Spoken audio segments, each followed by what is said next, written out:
In the quiet town of Los Alamos, New Mexico, in January 1997, Alexander Wang was born into a family full of science.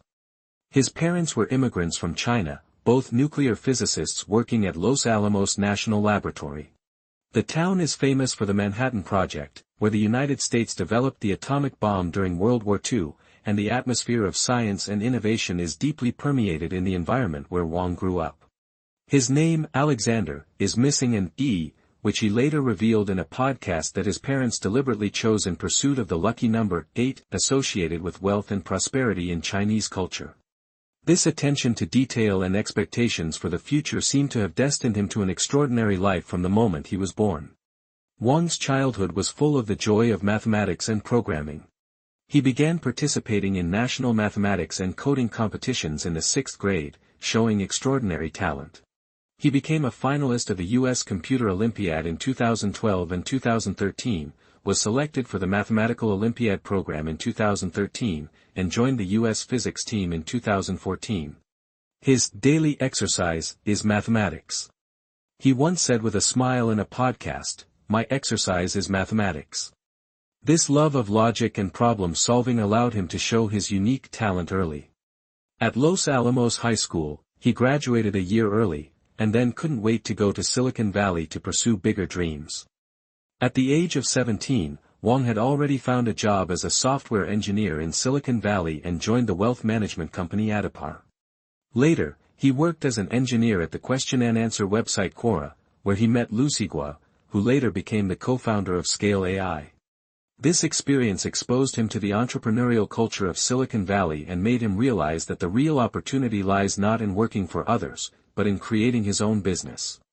He entered MIT and planned to pursue a bachelor's degree in mathematics and computer science.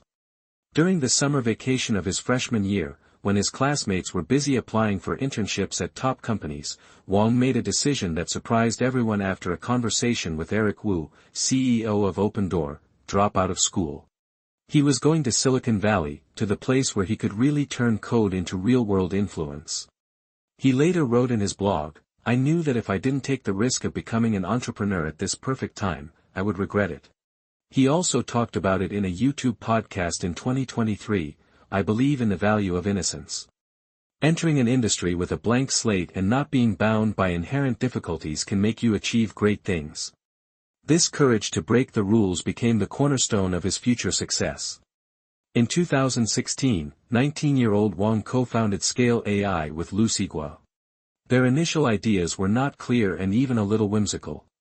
Wang once had an interesting project, installing a camera in his refrigerator and using AI to identify whether the milk was almost finished so that it could be replenished in time.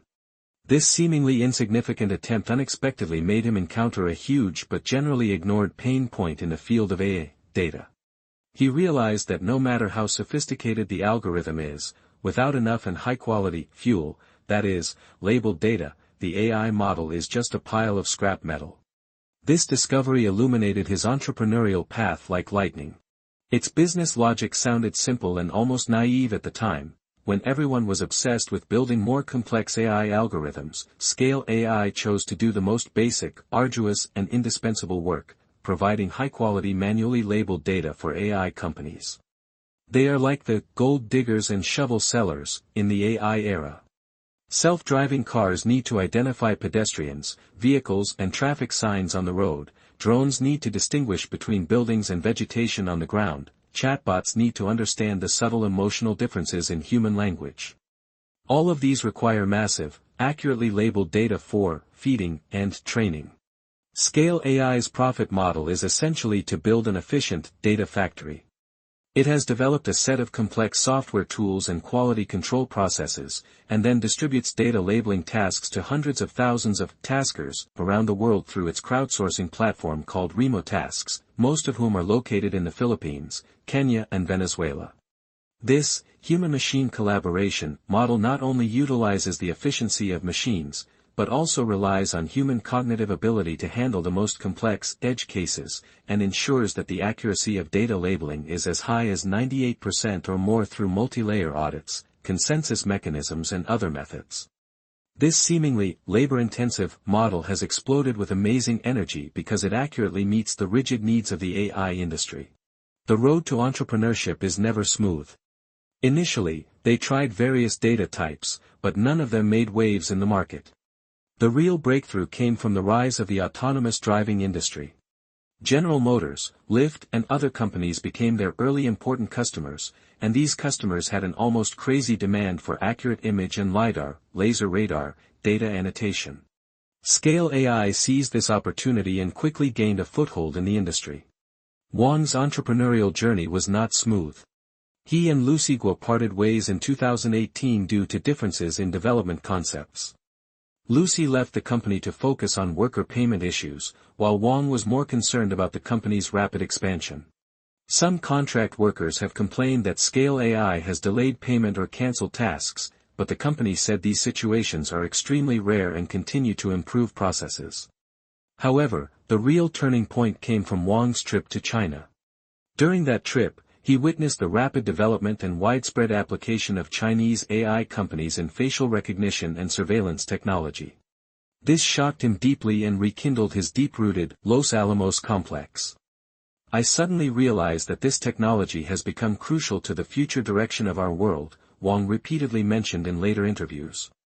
"At that moment, I clearly realized that the United States must have the best talents and the best companies to focus on this." Since then, Scale AI's strategic direction has undergone major adjustments.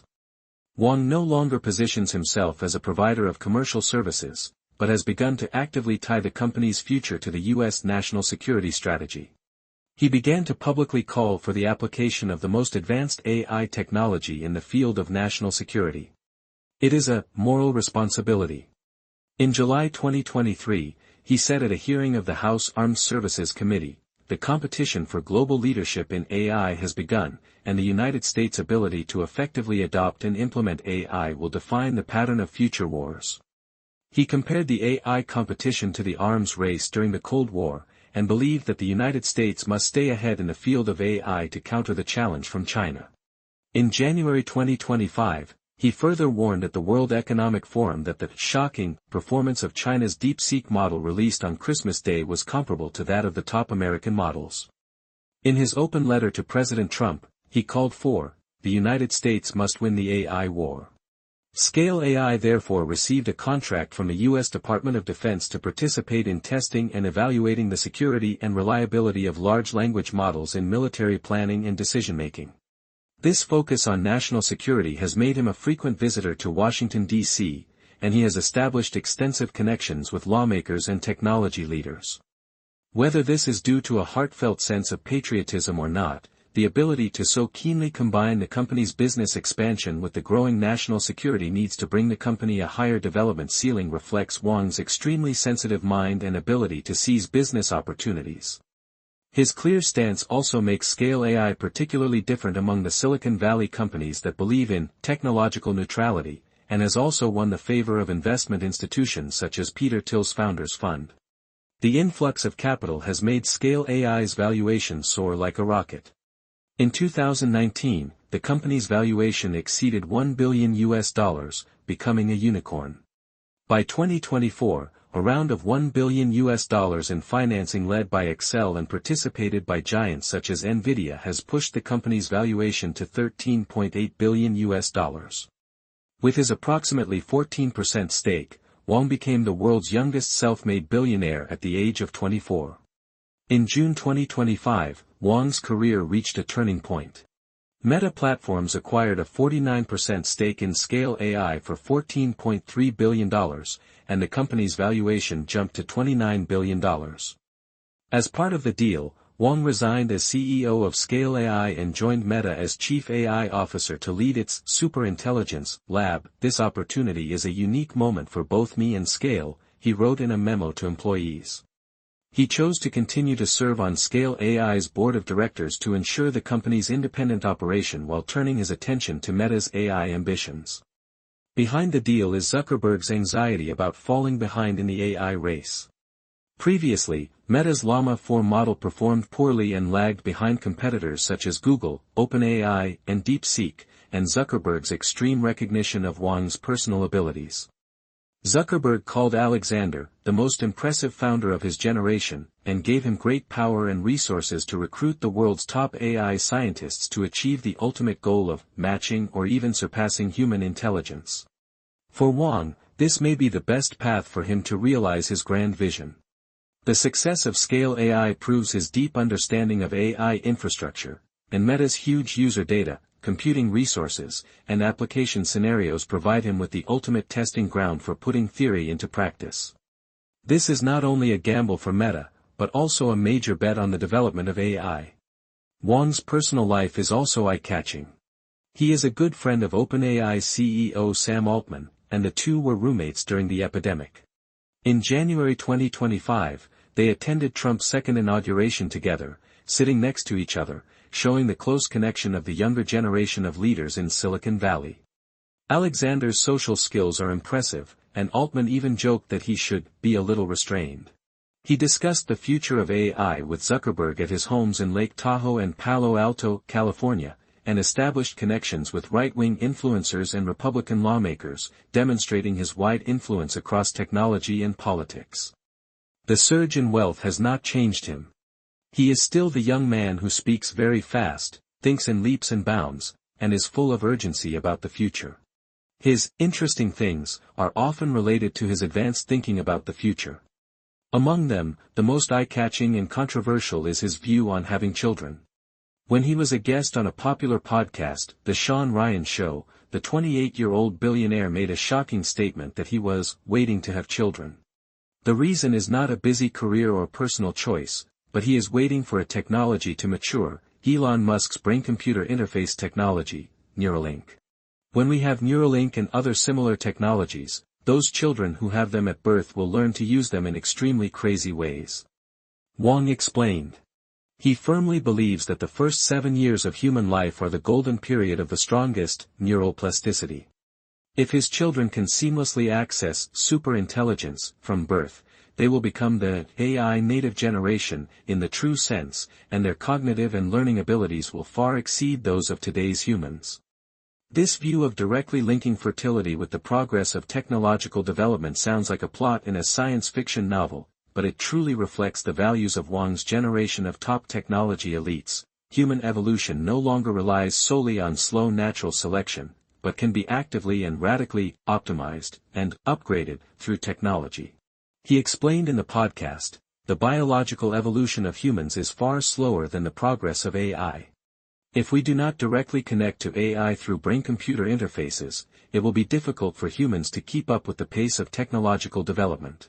This belief in the integration of technology and humans reflects his profound thinking about the future society and has also triggered heated discussions about privacy, ethics, and the definition of humans. This can't help but remind people of some clips in Hollywood science fiction blockbusters, the technological elite's temptation of natural laws, the integration of the black box of the human brain with AI, and elites like Alexander and Sam Altman are the doctors. Who will be the big boss behind the scenes? It is not difficult to imagine that they are born out of curiosity and destroyed by greed. Such a scene is terrifying to think about. This almost crazy exploration of human mysteries and technological development reflects the outlook on life and ethics of contemporary social elites. Although we cannot understand their spiritual world, this reckless momentum is enough to make people worry, because we don't know whether the social elites who will influence the direction of human civilization in the future will treat people as human beings like the founding fathers of the United States, and what ordinary people will face. With the rapid breakthrough of science and technology, if the future elites ignore humility and lose their scrutiny of human sins, this will make human civilization lost in the fantasy brought by science and technology, and will also make most ordinary people become slaves of the technological age and completely lose their freedom. Among Alexander's values, meritocracy is a core theme.